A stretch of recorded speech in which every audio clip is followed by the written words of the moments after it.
할렐루야.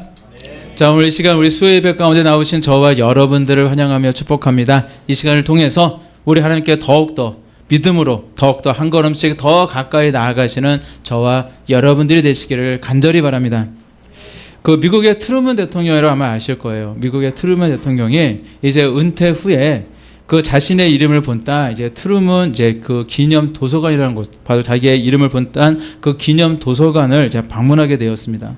자, 그러자 그 마을에 그 초등학생들이요, 이 대통령을 이제 보려고, 은퇴하신 대통령을 보려고 막 아이들이 많이 몰려들었어요. 자, 그 중에 한 학생이요, 이 대통령에게 이렇게 질문을 했습니다. 할아버지는 공부를 잘하셨어요? 하고 물어봤어요. 자, 그 질문에 이 트루먼 대통령은요, 이렇게 대답을 했습니다.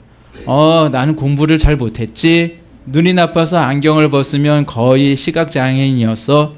특별한 재주도 없었고 겁도 많은 편이었지. 자, 그 얘기를 들으니까요. 그래도 전직 대통령인데 전혀 예상 외의 그 말을 듣게 되니까 아이들이요, 고개를 갸웃거리는 겁니다. 자, 그러다가 또 한 아이가 용기를 내서 이렇게 물어봤습니다. 그런데 그러면 어떻게 대통령이 됐어요? 라고 물어봤어요. 그랬더니 이 트루먼 대통령이 이렇게 이야기를 합니다. 나는 믿음이 있었단다. 나는 힘이 없지만 힘을 주시는 하나님과 성경을 믿었어. 하나님은 항상 내 등 뒤에서 나를 응원하고 계셨단다. 그것이 가장 큰 힘이었지. 라는 그런 이야기를 했다는 그런 유명한 일화가 있습니다. 자, 미국의 대통령이었던 이 트루먼의 이 고백은요, 오늘날 우리에게도 참 많은 귀감이 되어집니다. 자, 그렇다면 우리의 고백은 어떻습니까? 우리는 사실 이런 찬양도 하잖아요. 나의 등 뒤에서 나를 도우시는 주. 아마 이런 찬양도 하면서 항상 내 등 뒤에 우리 하나님이 함께 하시고 내 등 뒤에서 나를 도와주시고 나를 응원해 주시는 정말로 아버지 하나님이 계신다라고 우리가 그렇게 찬양도 하고 입술로도 고백을 하고 있는데, 정말로 여러분들은 나를 내 등 뒤에서 나를 응원해 주시는 우리 아버지 하나님을 정말로 믿고 계십니까? 우리는 그래도 믿음이 있는 사람들이기 때문에 지금 당장 내 눈에 뭔가 보이지 않아도요, 내 등 뒤에서 나를 응원해주고 나에게 힘을 주시고 정말로 내 등 뒤를 막 밀어주고 계시는 우리 하나님을 고백하고 살아가고 있을 것입니다. 그런데 내 현실 속에서는 어떠냐는 거예요. 찬양도 하고 기도도 그렇게 하면서 사실 내 현실 속에서 한번 여러분들의 한번 등 뒤를 보시길 바랍니다. 한번 보세요. 내 등 뒤에 뭐가 있나? 무엇이 있습니까? 혹시 하나님은 어디에 계신지 잘 모르겠고 그저 나를 계속 짓누르고 있는 삶의 힘든 좀 힘겨운 짐들만 혹시 가득한 것은 아닐까요?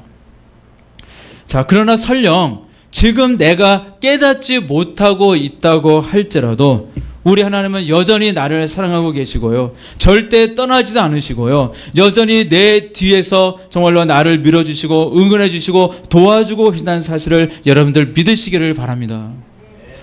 보고 믿는 것은 누구나 다 할 수 있는 거예요. 내가 두 눈으로 보고 있고요, 그리고 내가 몸으로 느끼고 있다면 믿지 않는 것이 오히려 이상한 일일 것입니다. 그래서 보다 큰 믿음은 어떤 믿음입니까? 보지 않고 믿는 믿음이잖아요. 보지도 않고 보지 않고도 믿는 믿음이 크도다 말씀하시는 우리 아버지 하나님, 우리 주님의 말씀을 우리의 마음에 깊이 새기시고요, 오늘도 여전히 나를 열심히 응원해 주시는 정말 우리 하나님을 믿는 믿음으로 나아가시는 저와 여러분들이 되시기를 간절히 바랍니다. 자, 그래서 우리 그리스도인들은요, 항상 우리를 응원해 주시는, 어쩌면 응원단장이신 것 같아요. 우리 하나님이 옆에서 잘해라 하시는 응원단장 같은 그런 느낌이 많이 드는데, 바로 우리 응원단장이신 우리 하나님을 모시고 사는 사람들입니다. 그래서 우리는 어떤 시련에 처해도 우리는 절망하지 않고요, 어떤 어려움에 있어도 우리는 쓰러지지 않습니다. 따라서 이렇게 우리가 정말 우리와 늘 함께하고 계시는 우리 아버지 하나님을 향한 이 믿음의 고백만 있다면, 그래서 우리는 복이 있는 사람인 줄로 믿습니다. 자, 그래서 오늘 보실 1절 말씀에도 이렇게 말씀하고 있습니다. 여호와를 경외하며 그의 길을 걷는 자마다 복이 있도다. 자, 하나님을 경외한다는 것은요, 하나님을 섬기고 받들고 경배한다라는 의미를 가지고 있습니다. 그리고 우리는 바로 이렇게 하나님을 경외하는 하나님의 자녀들이기 때문에 자, 우리 모두는 오늘 말씀의 근거에 봤을 때 우리 모두는 다 복이 있는 사람들인 것입니다. 자, 근데 세상에 보면요, 세상을 보게 되어지면 하나님을 경외하는 것이 아니라 사람을 경외하는 경우들이 사실 많이 있잖아요. 뭐 돈을 경외하고 뭐 권력자들을 경외하고 뭐 세상의 모습인 것 같아요. 대표적인 예로 우리가 좀 극단적인 예를 든다면 그 북한의 김정은 같은 그런 독재자들은요, 자신을 찬양하고 높이도록 다 법을 만들고요, 제도적으로 그렇게 할 수밖에 없게 만듭니다. 그래서 자기 스스로가 막 신이 되고요, 자신만을 높이라고 강조하고요, 만약 그것을 지키지 않는다면 이제 벌을 내리기도 하고요, 심지어는 죽이기까지 합니다. 바로 그것을 우리는 복종이라고 이야기해요. 복종을 요구하는 거예요. 절대적인 복종을 그들은 요구하는 것입니다. 복종이란 자신이 원하지 않아도 억지로 따르는 것을 이야기하는 것이거든요. 자, 그런데 우리 하나님의 방법은 다르시다는 것입니다. 하나님은요, 저와 여러분들이 억지로 어쩔 수 없이 하나님을 섬기고 정말 하나님을 받들고 경배하는 것을 원하시지 않으세요. 우리 찬양 중에 이거 있잖아요. 전부여 의지 없어서 손 들고 옵니다. 이 찬양 있잖아요. 근데 어떤 분이 이게 되게 싫다고 그러시더라고요. 이 찬양 찬송가가. 왜냐하면 왜 천부에 의지할 데가 없어서 세상에서 이것 해보고 저것 해보고 막 뭔가 딴 거 의지해보다가 안 되는구나, 안 되구나, 실패 경험하고 자포자하고 낙담하고 절망하다가 이제서 저 두 손 들고 옵니다. 상복입니다. 이런 모습이라서 싫다는 분이 있는 걸 제가 옛날에 들은 적이 있는데 맞거든요. 그렇게 해서 오는 것이 아니라 우리 하나님은요, 정말로 어쩔 수 없이 하나님께 나오는 그런 모습을 기뻐하시는 것이 아닙니다.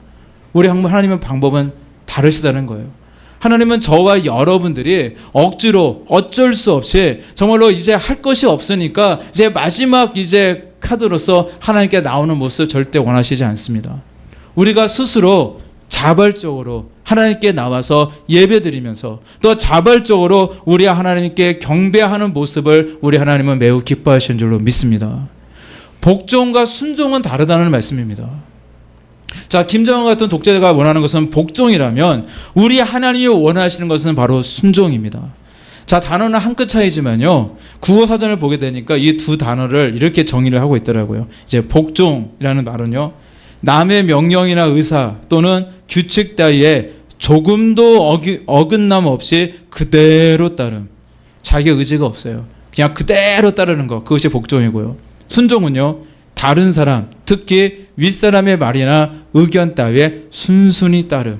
자신의 의지가 있는 거거든요. 순순히 그 따르는 그런 모습을 얘기합니다. 따라서 우리 하나님은요, 늘 우리가 하나님께 나올 때는요, 억지로 끌려나가는 그런 복종이 아니라 자발적인 순종을 원하십니다. 왜냐하면 우리에겐 바로 자유의지가 있기 때문입니다.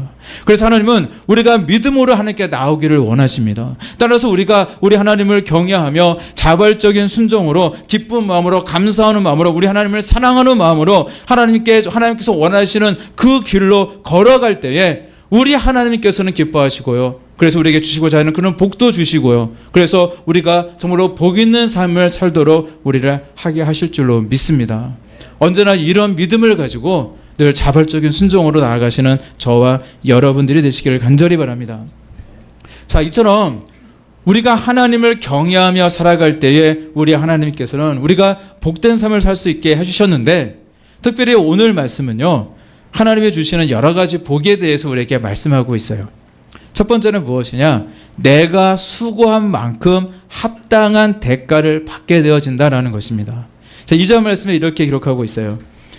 내가 내 손이 수고한 대로 먹을 것이라 내가 복되고 형통하리로다 말씀하고 있습니다. 자, 우리는 형통이라는 말을요, 오해할 때가 사실 많이 있습니다. 내가 아무것도 하지 않고 아무 노력을 하지 않아도 승승장구 잘 되어지는 것을 형통이다라고 생각하는 사람들이 사실 많이 있는데 잘못된 생각이에요. 자, 형통이라는 말은 히브리어로 체레하흐라는 그런 단어인데, 자, 이거를 이제 번역하면 뭐 번성하, 특히 영어 성경을 번역하게 되면은 뭐 번성하다, 아니면 뭐 성공하다, 뭐 성공적인 뭐 이런 뜻을 가지고 있어요. 그러니까 다시 말하면 뭐냐면 형통이라는 것은 이렇게 번성하고 성공하는 것을 이야기를 하고 있는데, 그런데 문제는 뭐냐면요, 거저 먹으려 한다는 것이 문제예요. 아무런 노력도 하지 않고 하나님께서 알아서 나의 삶을 막 형통케 하셔가지고 뭐 잘 되어지는 뭐 그런 것을 기대하는 사람들이 있다는 게 많이 있는데 잘못됐다는 겁니다. 나의 삶이요 번성하길 원하고 성공하길 원한다면 그냥 가만히 있어서는 안 되고요. 무언가 씨앗을 심어야 돼요. 뭔가를 심어야 됩니다. 뭔가 열심히 행해야 된다는 이야기입니다. 무언가 뿌린 게 있어야지 그에 대한 열매를 거둘 수 있는 것처럼 우리가 무언가 열심히 행할 때에 우리는 뭐 성공을 하든 뭐 실패를 하든 뭐라도 우리는 얻을 수가 있다라는 것입니다. 내가 아무것도 하지 않고 있는데 하늘에서 뚝딱 무언가가 떨어지는 것이 절대 형통이 아닙니다. 성경에서 말씀하시고 있는 형통은 무엇이냐? 바로 내가 수고할 때에 그것이 잘 되어지고 좋은 결과와 열매를 맺게 되어지는 것을 형통이다라고 말씀하고 있는 것입니다. 자, 이 땅에 살아가는 사람들 중에는요, 가만히 보면요, 누구보다도 열심히 정말 열심히 수고하고 노력했는데 그것의 열매를 자신이 가져가지 못하고요, 그것을 잃어버리는 사람들이 이 땅에 너무 많이 있는 것 같습니다. 건강을 잃게 되어서, 때로는 어떤 사기꾼을 만나게 되어서, 아니면 불행의 사고를 당해서 등등 수많은 이유들로 인해서 정말로 허망하게 정말로 자기가 그동안 모아놨던 것이 남의 것이 되기도 하고요. 아니면요, 정말로 그 자기가 정말로 그 많은 것을 모아놨는데 그것을 제대로 써보지도 못하고 다 잃어버리는 사람들이 이 땅에 얼마나 많이 있는지 모릅니다. 따라서요, 내가 수고했더니 언제나 그것에 대한 그 대가를 받게 되어지고 수고의 열매를 정말 우리가 먹을 수 있다는 것이야말로요, 하나님께서 우리에게 주시는 복이다라는 이야기입니다. 여러분, 혹시 뛰어난 석박사가 되기를 원하십니까? 그렇다면 우리 하나님께 구하고 기도하는 것은 물론 당연한 것이고요, 또 한 가지 조건이 있었으니 열심히 공부해야 됩니다. 그럴 때 하나님께서 공부하는 내 머리에 지혜도 주시고요, 능력도 주시고요, 열심히 공부할 수 있는 환경도 갖추어 주셔서 우리가 그 공부를 잘 할 수 있도록 해 주신다는 것입니다. 그리고 내가 오랫동안 힘들게 공부를 했습니다. 정말로 그래서 학위를 바꿔오면 거기서 끝나는 것이 아니잖아요. 우리나라에 박사학위를 받았어요. 힘들게 공부해서 박사학위를 받았는데 그 학위와는 전혀 상관없는 일을 하고 있는 사람들이 굉장히 많이 있습니다. 또 이제 자기 박사의 그것 때문에 자꾸 여기에 기웃하고 저기에 대학 기웃하지만 이제 뭐 시간 강사도 잘 안 되다 보니까 그렇게 기웃기웃하다가 집에서 노는 사람들도 이 땅에 얼마나 많이 있는지 모릅니다. 내가 박사학위를 받았다고 해서 모두가 다 대학 교수가 될 수 있는 것은 절대 아니거든요. 그것 또한 하나님께서 길을 열어주실 때 가능한 것입니다. 자, 그리고 여러분 혹시 뛰어난 사업가가 되기를 원하십니까? 그렇다면 노력해야죠. 늘 하나님께 나와 기도하는 것은 당연한 거고요, 매일같이 우리는 노력해야 됩니다. 그리고 늘 하나님께 기회를 달라 기도하고 물론 사업이 잘 되게 달라 기도하면서 또 하나님이 주신 지혜를 가지고 정말 그 사업에 관계된 사람들도 만나고 좋은 인간관계도 만들어 가야 될 것이고요, 새로운 제품을 또한 개발해야 될 것이고 기업을 효과적으로 운영하고자 정말 인고의 노력이 있어야 된다는 것입니다. 그리고 또한 하나님께서 귀히 쓰시는 사명자가 되기를 원하십니까? 그렇다면 노력해야 된다는 겁니다. 섬기는 것도 사실 노력이거든요. 아무런 준비도 하지 않았는데 갑자기 설교가 잘하게 되어지고요, 뭐 섬김 봉사를 잘하게 되는 것은 절대 아닙니다.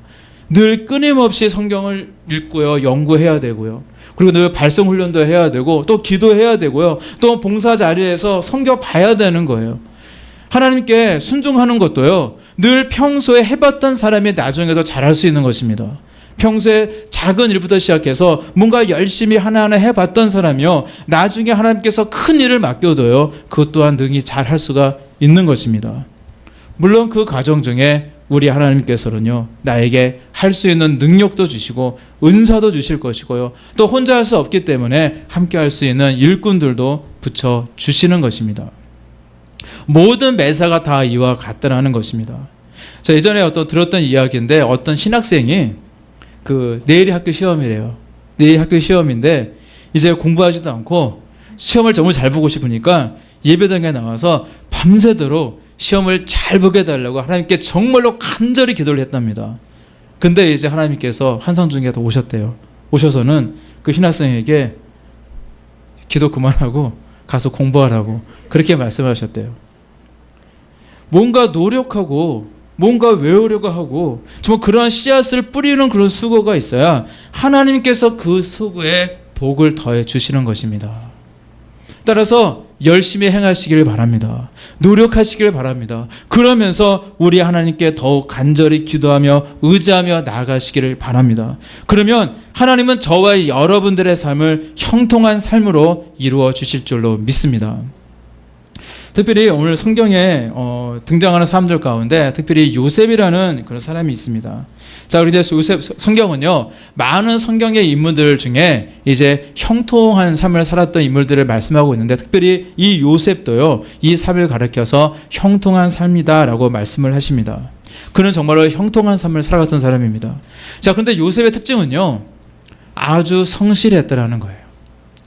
맡겨진 일에 요령을 피하지 않고 늘 최선을 다했습니다. 그리고 그가 무슨 일을 하든지 하나님은 늘 도와주셨고 형통하게 하셨습니다. 그가 억울하게 그 보디발의 집에서 머슴 생활을 할 때에도, 형에게 그게 팔려져서 머슴 생활할 시절에도 그가 하는 일마다 형통했고요. 또 그가 또 거기서 정말로 그 보디발의 아내에 의해서 억울한 모함을 받고 감옥에 가셨던 상황에서도 그는 그곳에서도 인정받았고요. 하는 일마다 잘 되었고 늘 형통했습니다. 따라서 열심히 노력해야 된다는 겁니다. 노력해야 된다는 거예요. 그리고 내가 수고하고 애쓸 때에 우리 하나님께서 그 길을 열어주시고 형통케 하시는 그런 은혜와 복이 바로 저와 여러분들의 있기를 간절히 축복합니다. 이처럼 내가 형통하기 위해서는요, 요셉처럼 늘 성실한 모습이 있어야 되고요. 또 한 가지 굉장히 중요한 것이 있습니다. 뭐냐면 무조건 열심히만 한다고 해서 다 잘 되는 것이 절대 아니라는 것입니다. 그 나의 애씀과 수고가 하나님의 뜻과 맞아야 된다는 법칙이 있어요. 그 로리 베스 존슨이라는 사람이 쓴 주식회사 예수라는 책이 있습니다. 여기서 그는 어떤 이야기를 했냐면, 예수님의 성공에 대한 정의는 바로 하나님의 뜻대로 하시는 것이었다라고 말했습니다. 그러니까 예수님이 하셨던 모든 사역들은 다 하나님의 뜻대로 행했던 것이고, 그렇기 때문에 십자가에 질고해서 죽으시고 부활하시기까지 모든 것을 다, 모든 사역을 성공적으로 이루실 수 있으셨다, 뭐 그런 이야기예요. 자, 바로 성공이란 것은 무엇이냐? 하나님의 뜻대로 하는 것이다 라는 것이 바로 이 책의 정의입니다. 하나님의 뜻대로 행할 때에 우리 하나님께서 형통케 하십니다. 그리고 우리 하나님께서 형통케 하실 때에 우리는 바로 성공할 수가 있는 것입니다. 그 구약시대의 왕들 중에 그 성공한 왕과 실패한 왕에 그 대해서 비유적으로 우리가 이야기를 할 때 단골 손님처럼 빠지지 않는 것이 누구냐면, 두 왕을 든다면 바로 이스라엘의 초대 왕이었던 사울 왕과 2대 왕이었던 다윗 왕을 들게 되어집니다. 그 구약시대의 대표적인 두 왕이었던 이 사울 왕과 다윗 왕의 이 큰 공통점이 있었어요. 무엇이냐면, 이들은요, 처음부터 왕의 후손으로 왕의 자질을 가지고 태어난 사람들이 절대 아니었다는 것입니다. 이들은요, 아무것도 아니었고요, 보잘것 없는 그런 사람들이었습니다. 그런데 하나님께서 이들을 뽑으셔서 또한 왕으로 세워주셨던 그런 사람들이었습니다. 자, 그런데 이들은요, 처음 출발은 같았어요. 그런데 이들 사이는 분명한 다른 점이 있었습니다. 뭐냐면, 초대 왕이었던 사울 왕은요, 형통하지 못했고요, 다윗 왕은 형통했습니다. 이게 달라요. 하나님께서는 사울은 버렸지만 다윗과는 늘 함께 하셨고 그의 길을 인도하셨습니다. 자, 왜 그런지 아세요? 사울은요, 항상 하나님보다 백성을 바라봤어요. 백성의 눈치를 살피고요, 백성의 인기를 얻기 위해서 노력을 했습니다. 자, 그러나 다윗은 달랐습니다. 그런 사람을 보지 않았고 늘 하나님께 인정받기를 소망했습니다. 그도 연약한 인생이었기 때문에 때로는 잘못도 했습니다. 아주 큰 죄악도 있었어요. 실수도 있었습니다. 그러나 그는요, 하나님의 마음에 합한 사람이 되고자 끊임없이 노력했다라는 것입니다. 자, 사울 왕은 이 잘못을 책망받았을 때 항상 핑계대기에 바빴습니다. 늘 변명하기에 바빴어요. 자, 대표적인 예들이 여러 가지가 있겠지만 특별히 이제 두 가지만 말씀드린다면, 첫 번째는 그가 블레셋과의 전쟁에서 이 사무엘 선지자가요, 이제 약속된 시간보다 조금 늦게 왔어요. 그러니까 이제 겁을 먹은 군사들이요, 자꾸 이제 막 도망치고 흩어지고 있었습니다. 그러자 마음이 급해지는 거예요.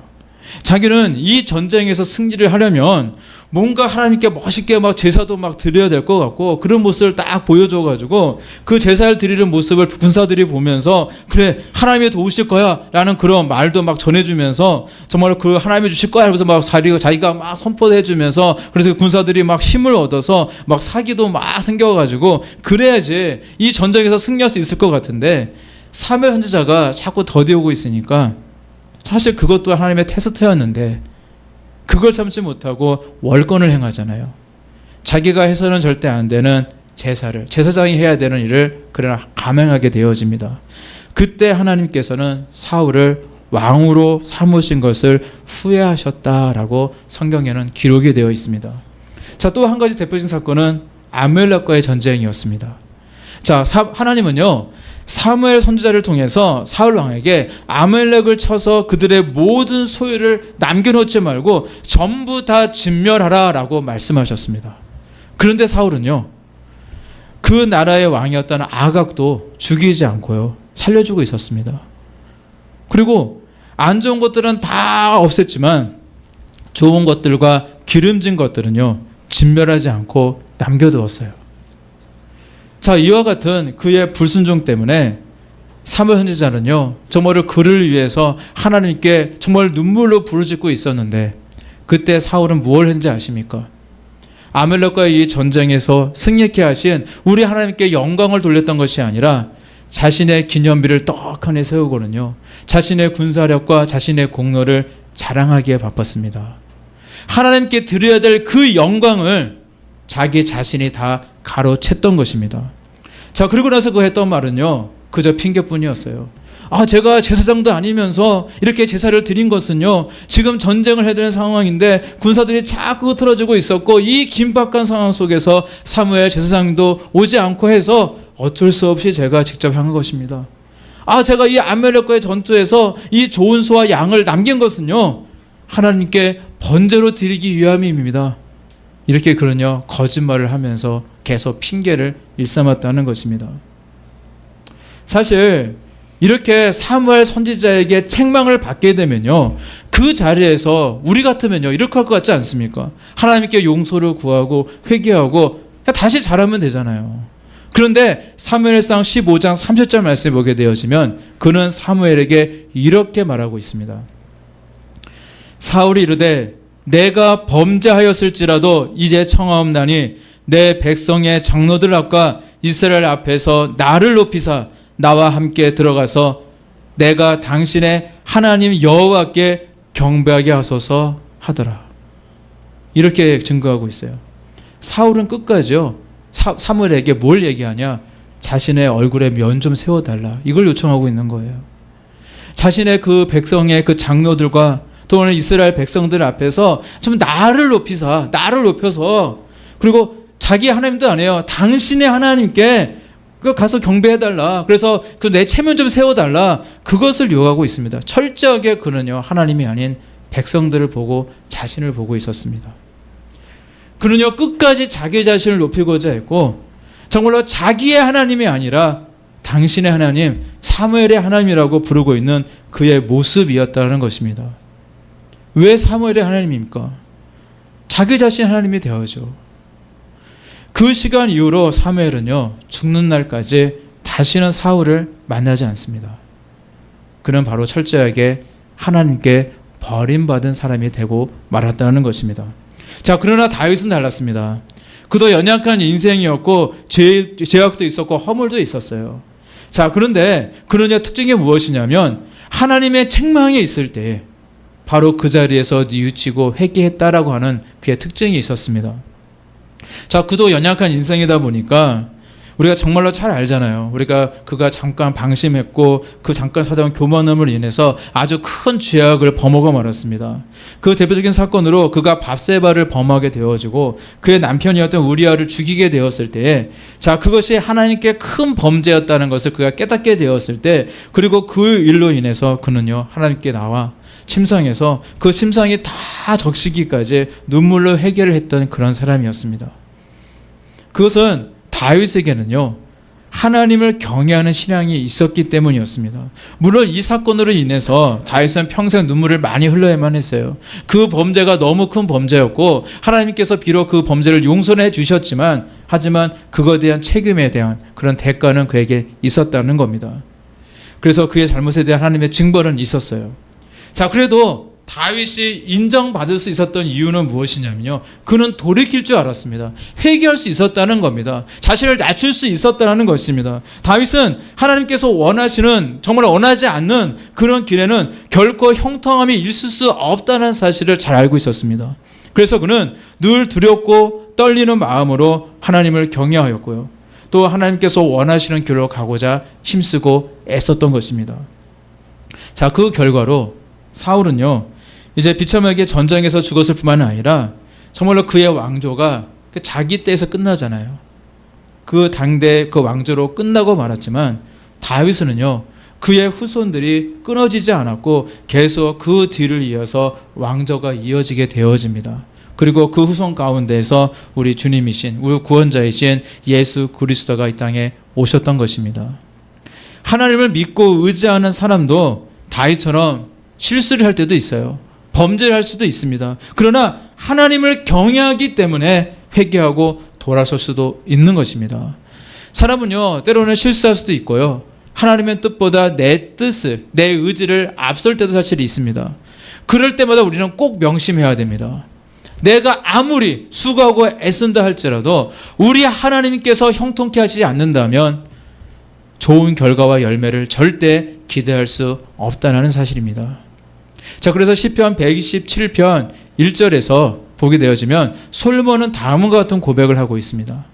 여호와께서 집을 세우지 아니하시면 세우는 자의 수고가 헛되며 여호와께서 성을 지키지 아니하시면 파수꾼의 깨어있음이 헛되도다. 맞습니다. 내가 아무리 노력한들 하나님이 일하시지 않는다면 헛수고를 하는 것입니다. 그러나 반대로 생각하면 어떻습니까? 하나님께서 일하신다면 무엇이든지 다 할 수 있는 줄로 믿습니다. 바로 이것이 정말로 저와 여러분들의 믿음의 고백이 되어야 될 줄로 믿습니다. 따라서 우리의 삶 가운데에서 하나님이 일을 하실 수 있도록 하나님께서 원하시고 뜻하신 방향으로 우리가 열심히 달려나아가시는 저와 여러분들이 되어야 될 줄로 믿습니다. 그럴 때 우리 하나님은요, 저와 여러분들에게 복을 주시사 우리가 수고한 모든 것들마다 다 합당한 열매를 거두게 하실 줄로 믿습니다. 자, 또 한 가지요. 우리 하나님을 경외하는 사람이 받는 복은 어떤 복이냐? 바로 가정에 임하는 복이 있습니다. 우리 보실 말씀 3절 말씀 보게 되어지니까 내 집 안방에 있는 내 아내는 결실한 포도나무 같으며 내 식탁에 둘러앉은 자식들은 어린 감람나무 같으리로다. 이 짧은 말씀이지만 여기는 굉장히 많은 의미가 있습니다. 내 아내가 결실한 포도나무 같다라는 그런 말씀은 정말 어떤 의미냐면, 이 포도나무는요, 그 이스라엘 나라에서 절대 없어서는 안 되는 귀한 나무입니다. 왜냐하면 이스라엘 땅 자체가 사막같이 정말로 굉장히 척박한 땅이기 때문에 그 물이 굉장히 귀한 지역이에요. 하다 보니까 그 물 대신 그들이 많이 즐겨 마셨던 것이 뭐냐? 바로 포도즙이었어요. 포도 열매를 따서 이 포도를 이제 그렇게 인이겨서 이제 즙을 짜서 그렇게 해서 이 포도즙을요, 이제 바로해서 술로 먹거나 이제 그렇게 포도즙을 이제 먹고, 특별히 어떤 행사나 잔치에서 절대 빠지면 안 되는 음식이 바로 이 포도즙이었습니다. 그래서 포도나무는요, 이스라엘 땅에서 가장 많이 재배되어지는 나무 중에 하나였고요, 또한 감람나무와 더불어서 이 풍요와 안정을 상징하는 나무로 굉장히 유명합니다. 그런데 이 내 아내가 결실한 포도나무 같다라는 말은요, 바로 내 가정에 이런 부유함과 안정이 있게 되어진다라는 것을 의미하고 있는 것입니다.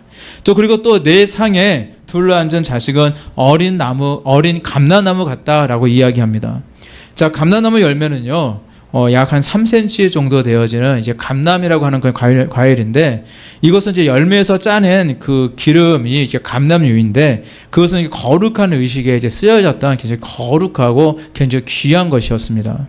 그래서 이스라엘 백성들은 가장 중요한 나무 중에 하나로 뽑은 것이 바로 이 감람나무였습니다. 그런데 이 감람나무의 특징이 있어요. 뭐냐면요, 이 감람나무는요, 생명력이 굉장히 강한 나무입니다. 그래서 이 척박한 이 사막 땅에서도 이 생명력을 유지하면서 자신의 생명을 지킬 수 있는 그런 나무예요. 그래서 이 감람나무를 누군가 도끼를 열심히 뱄다고 칠게요. 그러면 이제 밑둥밖에 남지 않았는데, 그러면요, 보통 나무는 그렇게 되면 이제 그 자리에서 말라 죽거나 이렇게 되잖아요. 근데 이 감람나무는 생명력이 얼마나 좋은지, 누가 나무를 베어도 이 밑둥밖에 남지 않은 그런 상황 속에서도 그 앞에서 새로운 싹이 다시 돋아난다고 합니다. 그만큼 어려운 환경 속에서도 절대 꺾이지 않는, 정말로 그런 상징으로 이 감람나무가 그렇게 이제 의미가 있습니다.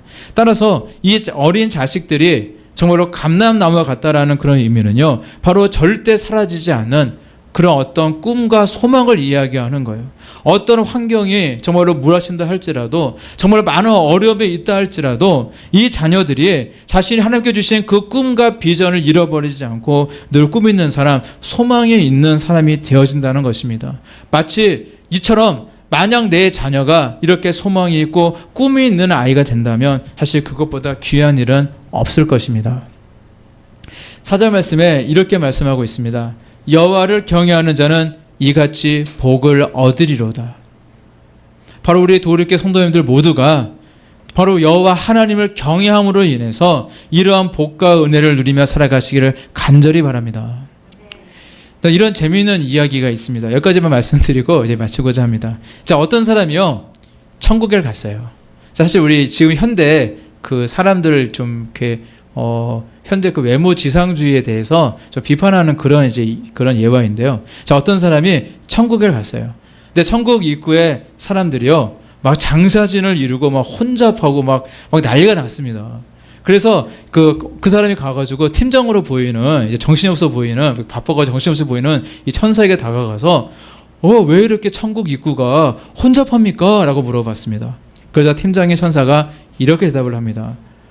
본래 이 생명책에 기록되고 입력되어진 이 얼굴과 이 실물을 그러니까 대조를 해가지고 입장을 시켜야 되는데, 이 생명책에 입력된 사진과 이 식물이 너무 달라가지고 정말로 이걸 대조하느라 이렇게 시간이 많이 걸리고 있어 라고 그렇게 대답을 했다고 합니다.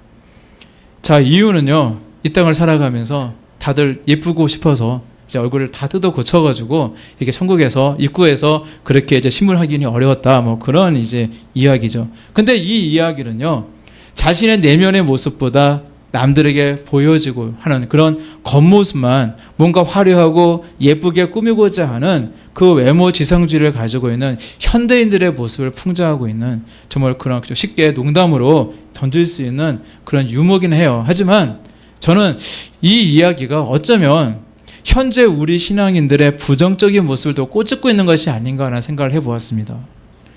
오늘날요, 많은 사람들이 자신의 외모에 굉장히 가꾸려고 노력을 많이 하잖아요. 그것처럼 우리도 인생을 살아가면서 마치 사울왕처럼 이 전쟁에서 이겨야겠고, 자신을 드러낼 수 있는 기념비도 세워야겠고, 다른 백성들에게 나의 면을 세우기 위해서 하나님께 정말로 제사 드리는 척도 해야 될 것 같고 등등, 좀 우리의 중심을 정말로 바라보며 정말로 그냥 우리의 하나님의 뜻을 순종하며 하나님께서 원하시는 삶을 살아가는데, 그런데 전혀 관심이 없고요, 그저 겉으로 드러낼 수 있도록 세계적인 그런 세상적인 그런 명예와 그런 출세만 관심이 있고, 그래서 사람들에게 인정받는 모습에만 관심을 가지고 살아가고 있다면 사실 우리 하나님이 얼마나 서운해하실까라는 그런 생각도 해보게 되어집니다.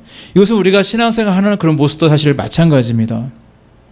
우리는 겉으로는 우리 하나님을 열심히 찬양하는 것처럼 보이고요, 겉으로는 우리 하나님께 거룩한 예배를 정말로 잘 드리고 있는 사람처럼 보일 수도 있습니다. 그러나 우리 하나님은 우리가 진심으로 하나님께 나와 우리 하나님을 찾고 있는지, 정말로 우리의 중심을 다해 우리 하나님을 경외하고 계시는지를 바라보고 계신다는 사실입니다.